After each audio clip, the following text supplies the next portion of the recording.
Dewan Perwakilan Rakyat Daerah DPRD Kabupaten Klungkung menggelar rapat paripurna pertama di kantor DPRD Klungkung, Selasa 5 Agustus 2025. Agenda rapat adalah pembahasan rancangan peraturan daerah atau Ranperda tentang perubahan atas peraturan daerah nomor 8 tahun 2024 mengenai anggaran pendapatan dan belanja daerah APBD tahun anggaran 2025.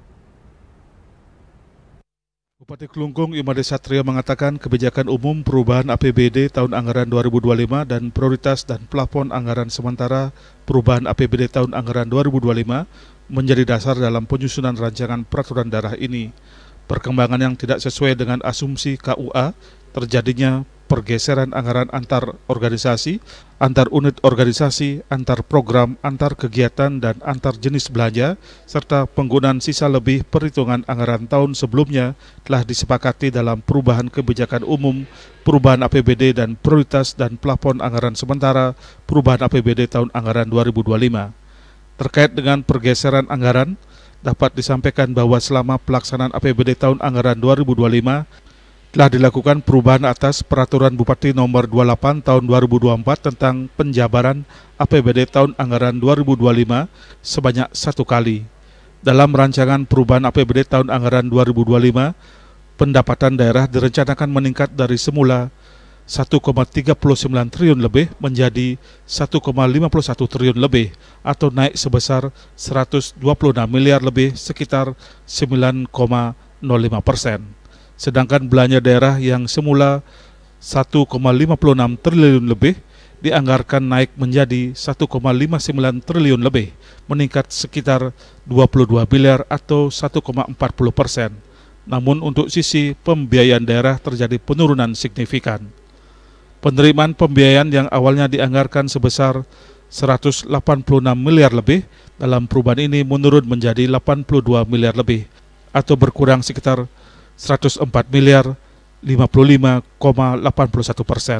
Peningkatan pendapatan asli daerah PAD dalam perubahan APBD ini sebagian besar berasal dari pajak daerah, khususnya pajak barang dan jasa tertentu PBJT, seperti pajak hotel dan restoran. Kenaikan ini sejalan dengan peningkatan kunjungan wisatawan ke Nusa Penida sepanjang tahun 2025. Rapat akhir ini adalah bagaimana yang pertama itu penyampaian nota pengantar daripada pembahasan tentang perubahan APBD 2025. Nah, jadi ini penting sekali kita lakukan perubahan APBD kita karena banyak hal-hal urgent yang sekiranya harus ada digeser untuk penyelesaiannya dalam waktu cepat. Salah satunya yang menjadi urgensi adanya kita kena bencana Pura Watu Klotho. Jadi Pura Watu Klotho itu kita anggarkan di anggaran perubahan ini bisa segera dikerjakan sehingga tahun ini bisa selesai. Jadi beberapa hal pula bahwasanya ada peningkatan APBD, ini kan belum juga dirancang untuk melakukan program prioritas yang bisa kita kerjakan di tahun ini.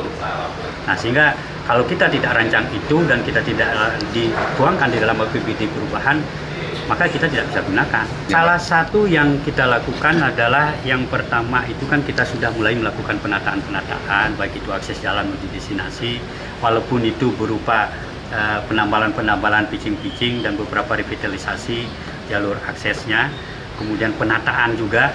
Kemudian kita sekarang ini sedang menertibkan bagaimana agar mengoptimalkan sistem pungutan. Jadi hal-hal yang sekiranya memungkinkan untuk lossing daripada retribusi itu kita akan berupaya untuk bisa kita tutupi untuk tahun-tahun dari tahun ini ke tahun-tahun berikutnya. Ia menegaskan pentingnya dukungan dari DPRD agar pembahasan Ranperda ini dapat berjalan lancar dan tepat waktu, serta saran dan masukan dari para anggota Dewan yang terhormat untuk menyempurnakan Ranperda ini. Bunga Widrayani, Bali TV.